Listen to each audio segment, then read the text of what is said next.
Hello again, class. Today we're going to do our third lesson on enterprise, inventions, and industry. Today's lesson will be focusing on the inventions portion of that phrase. And we're going to start with Eli Whitney, perhaps the most famous, arguably the most important inventor of this time period. Saying he's the most important is probably stretched. There were a lot of important inventors, but Eli Whitney's probably the most famous for these two inventions we're going to talk about. He made interchangeable parts, and he invented the cotton gin. Both had huge ramifications.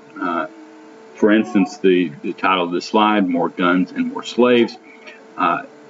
He came up with interchangeable parts to make guns faster, created a cotton gin, which led to a huge increase in cotton plantations in the South, which increased the South's reliance on slavery.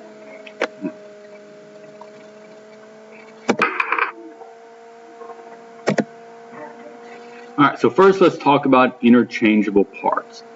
And there's a phrase that says necessity is the mother of inventions, all right, which basically means when you need something badly enough, that's when people tend to invent it. They have an idea, it's like, well, boy, I could accomplish something if I really had this sort of device, and that encourages them and motivates them to invent the device they need. Eli Whitney was the same way.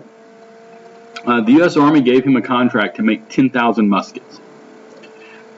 As we talked about during our last lecture about the Industrial Revolution, remember before the Industrial Revolution, people tended to make things, one item at a time. One person would sit down and make a complete item, whether that was a piece of clothing, furniture, tool, whatever it was. A single person would make it, the item start to finish, and then move on to the second item. Well, Whitney gets this contract to make 10,000 muskets for the Army. All right, so doing them the old-fashioned way is obviously going to take him forever, just absolutely forever.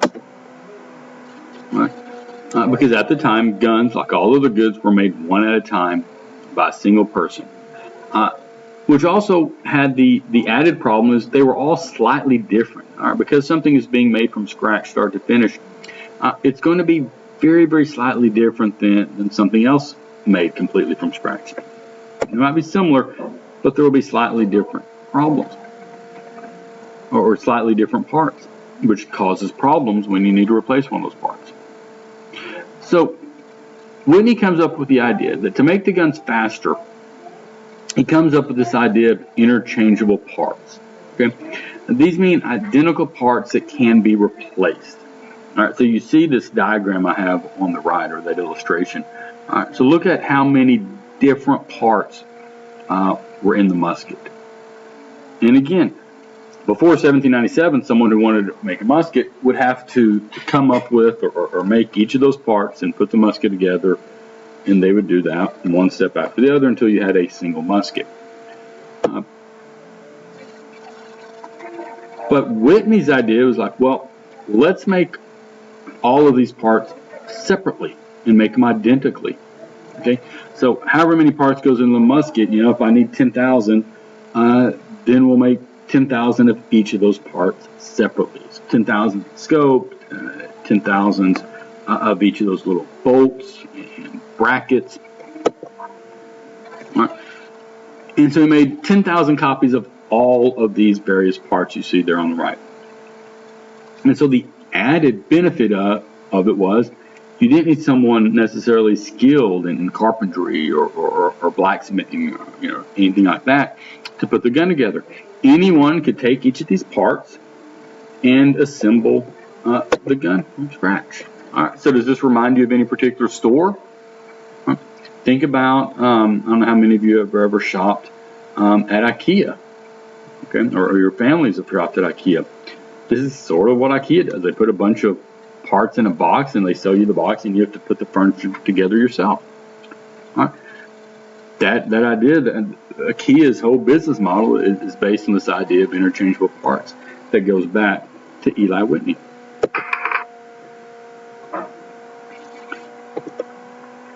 And so what are the effects of interchangeable parts? One, goods with multiple parts can be produced much quicker. All right, so you get in a rhythm. You just keep making part after part after part. You do it 1,000 times, 10,000 times, and then you move into the second part. And then only after you've made all those parts, then you put the gun together. That leads to actually quick production than if you just go start from start to finish. Here, broken goods can be repaired more easily.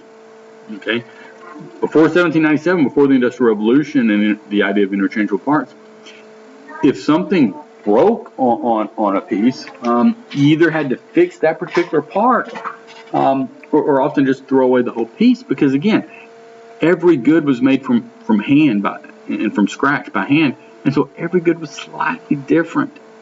Okay, so one part, on one good may not exactly fit the second of the same good. Even if it's the same good, the parts may not fit perfectly because they weren't all made at the same time. They were made slightly differently. But now with interchangeable parts, broken goods can be repaired more easily. All right, think about your car.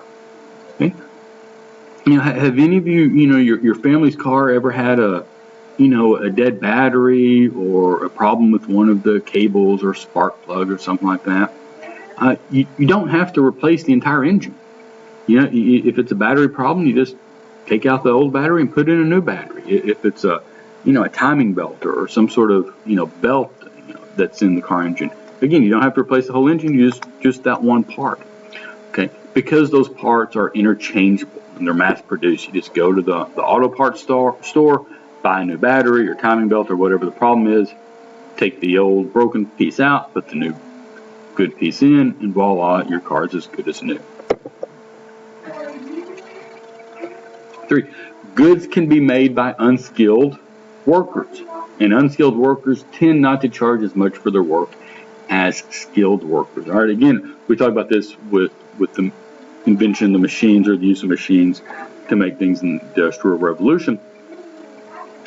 It doesn't take as much training to run a machine that's mass producing parts. All right, you put some material in, push some buttons, pull some levers, voila, you've got the part.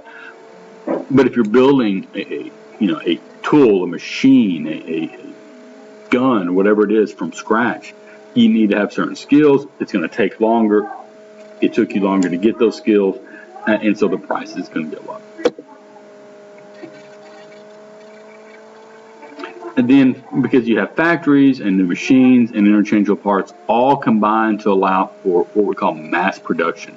All right, those are goods made in a large number, in huge numbers in one location in a short period of time.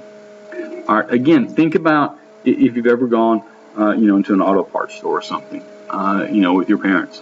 All right, whatever is broken in your car, you can go in and say it was, a little gauge or a bolt or a spark plug. You go into those stores, whether it's a Walmart or an auto parts store, and they're selling hundreds, if not thousands, of that part. Okay, because these are being made, these are being mass produced.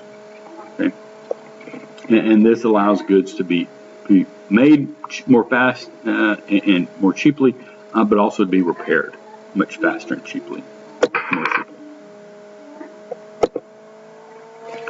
All right, so let's talk about Eli Whitney's second invention, the cotton gin. So before Eli Whitney came along, cotton seams had to be removed from cotton fibers by hand, and the process took a very long time. And so it made cotton, although cotton was useful, it wasn't that useful because it took so long to remove the seeds from the cotton fibers that you were devoting a lot of labor and work hours to a relatively small amount of cotton that you could then sell. Plantation owners or farmers were much better off spending their time growing other types of plants that gave them a little more return on the time spent, a little more money for the amount of time spent. But Whitney invented this machine called the cotton gin that could remove the seeds much more quickly. All right, you see a picture of it there on your screen. And basically, you'd put the cotton in here, you'd turn this crank, and all those gears and mechanisms you see there would basically pull the cotton shreds apart and in doing so, it would sort of separate the seeds out. The seeds would sort of drop out. In that way, this made cotton, growing cotton, much more profitable. Because now with the cotton gin, you could basically, sell as much cotton as you could grow.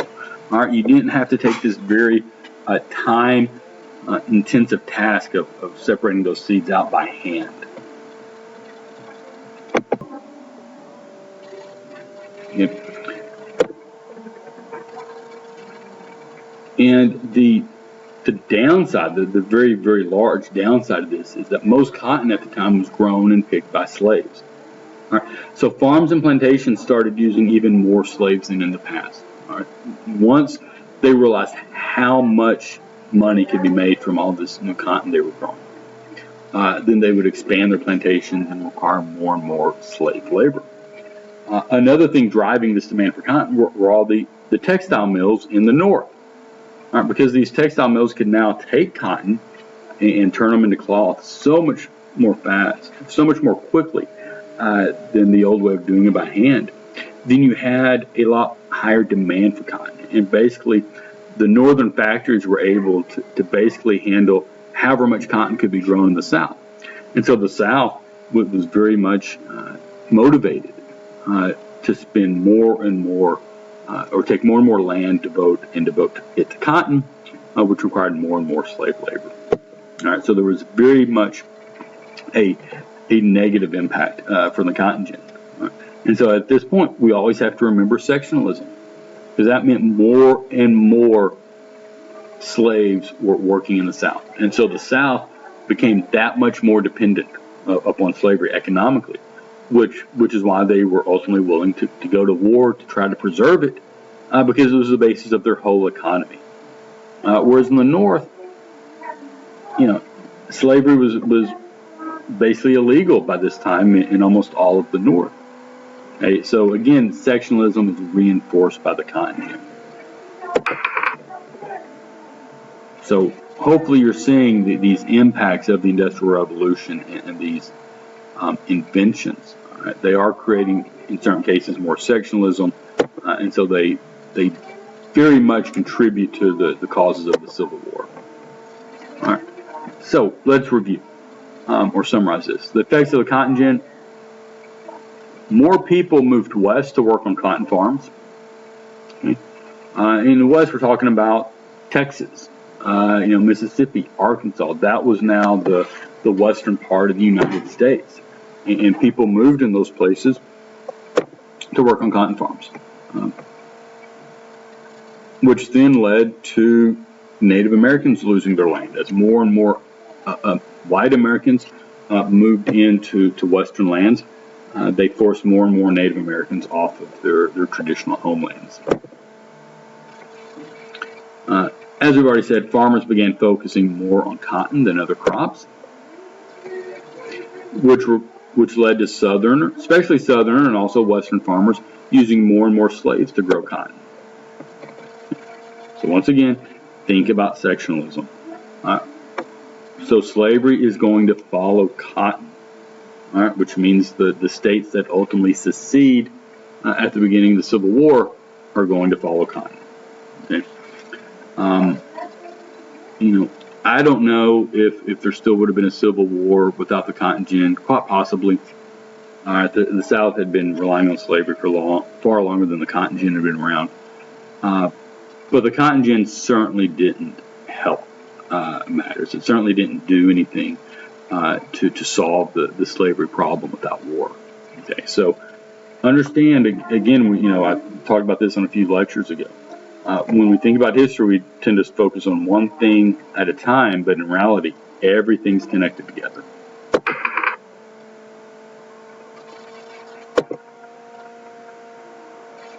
All right, so this next section is we're going to talk about how things in life just started moving faster and faster. Before the Industrial Revolution, the pace of life was very slow.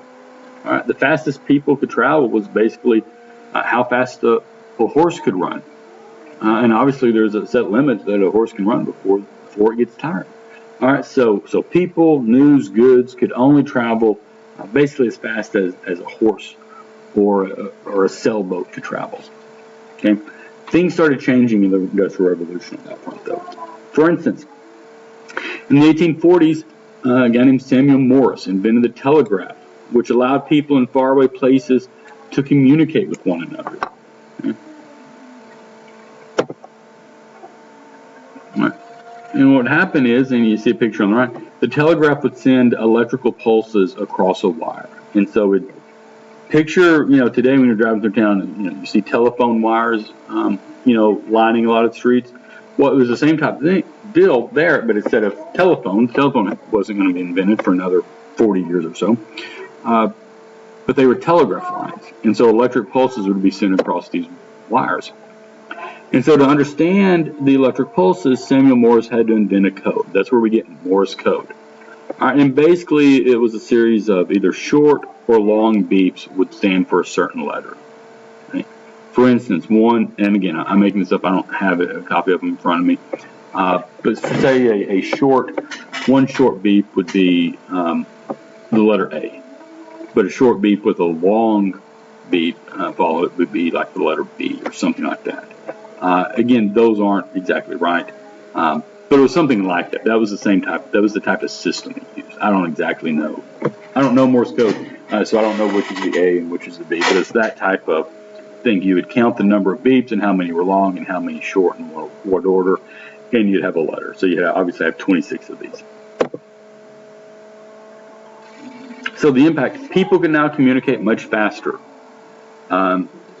This whole idea of the Battle of New Orleans and Andrew Jackson fighting a battle, a month or 6 weeks after, actually it was only a few weeks, but the same idea applies.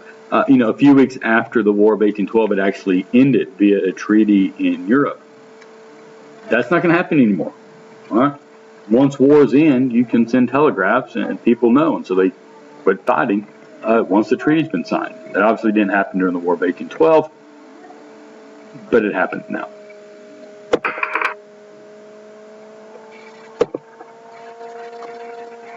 Then one thing that makes things, machines, vehicles go much, much faster are steam engines. All right.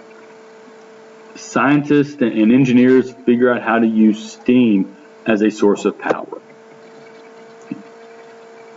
And so what would happen is coal was usually used to turn water into steam. And steam pressure would usually push a piston back and forth. Right? So there's a diagram there on the right.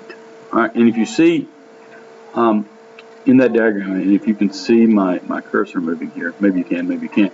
But at the bottom of this little tank, there's that blue represents water. All right, and you put fire underneath it, and so that water heats up and eventually evaporates and turns into steam, and that creates pressure.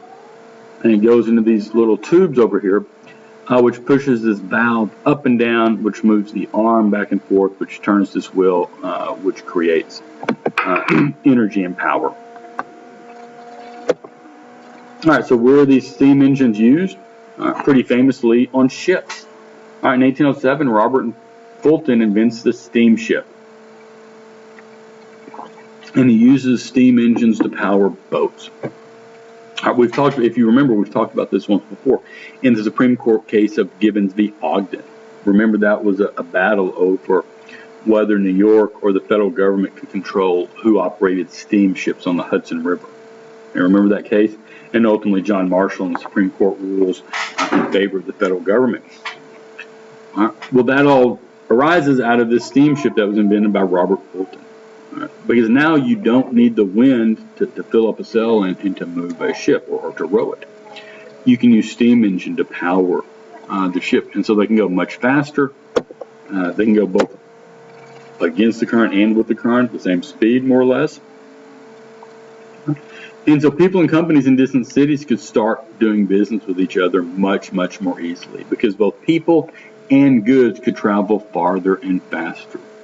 All right, so remember, I keep telling you that the Mississippi River was kind of everything in terms of transportation and trade in the 19th century. All right, it was the highway system, the airport system, subway system, train system, all rolled into one for a while. And so now that you have steamships, you can really go up and down the Mississippi River much, much faster. Okay, and the same thing with the Hudson River and the Ohio River. In different parts of the country, you can now travel in these rivers much, much faster. Okay, so for example, farmers could ship produce to cities far away without the food spoiling before it got there. Okay, so if you were a farmer living pretty far out west, and there weren't that many people around, well, it only did you good to grow so much food, because you could only sell food, that you could sell within a distance, that you could travel before the food would spoil. And there were much, much, much fewer people in the west than there were the east. So if you were a farmer pretty far west, they kind of limited how much food you could sell. But now with the steamboat, things could travel so much faster that farmers could afford to grow a lot more food and sell it for much more of a profit.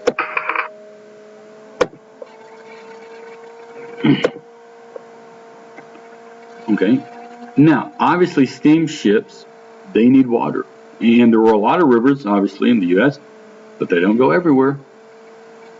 All right, for instance, in the early 1800s, you had the Northwest Territories. All right, so we've been talking about them off and on all year, ever since the Northwest Ordinance. Ohio, Michigan, Indiana, Illinois, and Wisconsin. All right, you have the Northwest Territories, and they have lots and lots of natural resources and farmland. Even to this day, we still lots of farmers in that area growing lots and lots of crops. But it was difficult to get those goods over the Appalachian Mountains, which is where the majority of the people still lived. All right, it was very difficult. All right, it's difficult to put things on a wagon and cross the mountains. And yes, you could travel them through the Ohio River, the Mississippi River, but you still had to ship them there. And those weren't always, depending on where you lived, those rivers weren't always close by. So in 1817, the state of New York gets this idea to basically just create a river. It's fine. We don't have a river connecting New York and the Northwest Territories. We'll just make one, all right, which is called the canal. All right?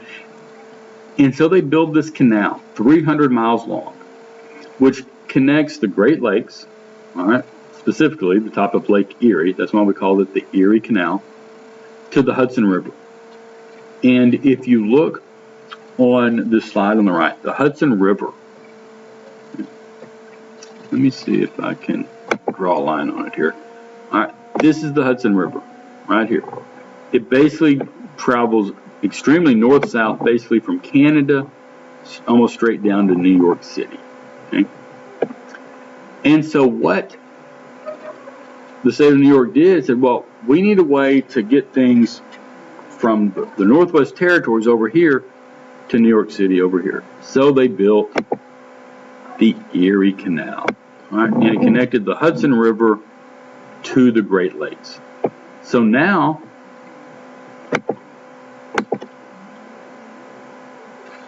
you had a direct water route from the Northwest Territories to the Atlantic Ocean, because you could get something from the Northwest Territories here, put them on a boat in Lake Erie, sail up, stay on that boat, follow the Erie Canal to where you get to the Hudson River, head down south on the Hudson River, go through the port of New York City, and voila, you're in the Atlantic Ocean. Okay. This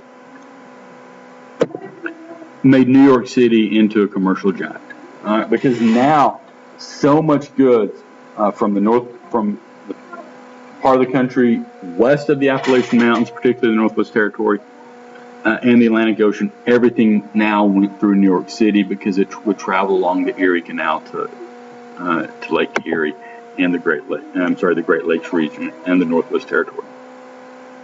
So people in the Northwest Territory, farmers there, were able to sell their goods in New England, and they created many, many new customers for the farmers, and vice versa. Now manufacturers in New England could much more easily sell their goods in the Northwest Territories. All right, so people on both sides of the Appalachian Mountains all of a sudden had a whole lot more customers.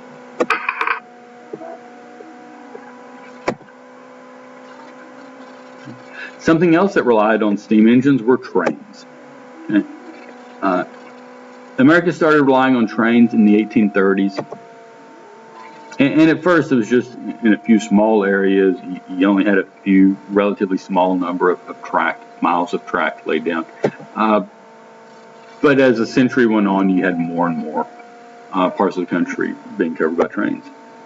And just like the steamship, this allowed people and goods to travel far distances in short amounts of time. And in some way, trains were even more important than steamships because you didn't have to have a river. And it was, in a lot of places, much easier to lay down a railroad track than it was to build a canal connecting two giant bodies of water. That was only possible in certain areas. But you could build train tracks pretty much anywhere. Okay? And so trains really connected the country in a way that nothing else ever had before. And so people and places become much, much more closer connected to each other because of trains. It's also allowed people to begin moving farther and further west. Okay? Particularly once what's called the Transcontinental Railroad was laid down. Eventually, you could get on a train, basically on the East Coast by the Atlantic Ocean, and take a train all the way to the Pacific Ocean. That's why we call it transcontinental. It crossed across an entire continent. Okay? And again, this was extremely important, and it really developed the western half of the United States, and allowed people all over the country to start doing business with each other. Now, something to keep in mind, initially, many, many more miles of railroad track were laid in the north than in the south, and this is going to have a huge impact on the Civil War. Okay? The fact that the north had a majority of the train tracks and almost all of the factories is going to give it a huge, and I mean huge, advantage over the South in the Civil War. All right, so this absolutely had a direct impact over who won the Civil War, which kept the country together and led to the end of slavery. Okay, so again, we study these things separately, but remember they all connect together. All of this connects together.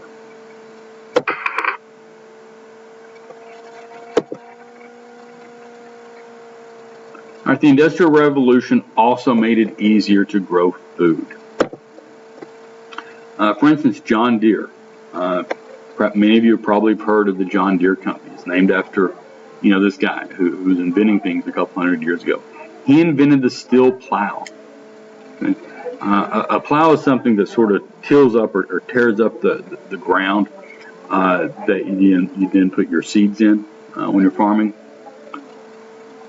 And a steel plow made it easier to farm the soils in the Midwest. They're pretty tough, and the old type of, I believe it was iron plows, weren't holding up too well against those soils.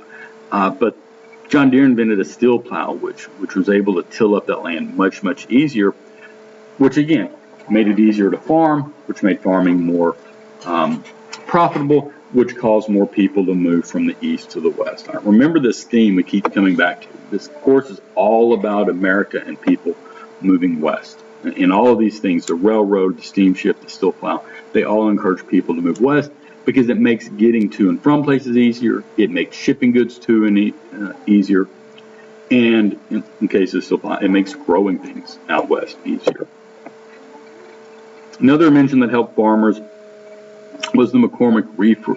The McCormick Reaper helped it was invented by either Cyrus or Robert McCormick. They were father son. It's not quite clear which one of them invented it, but one of them did. So the McCormick Reaper made it much easier for farmers to harvest grain. Okay? That's the picture on the right. This is a picture of the McCormick Reaper. All right, so the grain grows. You basically, before you ship it to market, you obviously have to cut it out of the ground, and it takes a long time to do that by hand. But the McCormick Reaper, as you can see, is this machine that you can pull along by, with horses, and it cuts large amounts of the grain at once, makes it much quicker to get the crops out of the ground and to market. The impact, once again, people moved west to become farmers. And because a single farmer could now farm more land,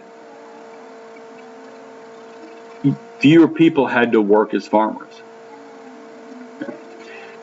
which ultimately leads to less famine. Famine is large-scale starvation. Because a single farmer could grow so much more food now that it made it less likely that, huge portions of a population were going to starve from lack of food, because America could grow so much more food now than it used to be able to.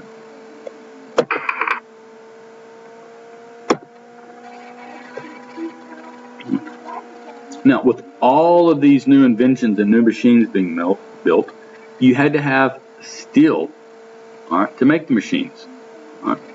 For instance, trains needed steel for the railroad tracks, just like factories needed steel for the machines.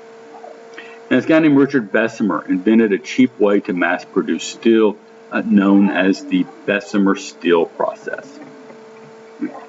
And so again, when something is done more cheaply, you can do it more often, you can sell it to more people or more companies, which basically just increases production in all manner.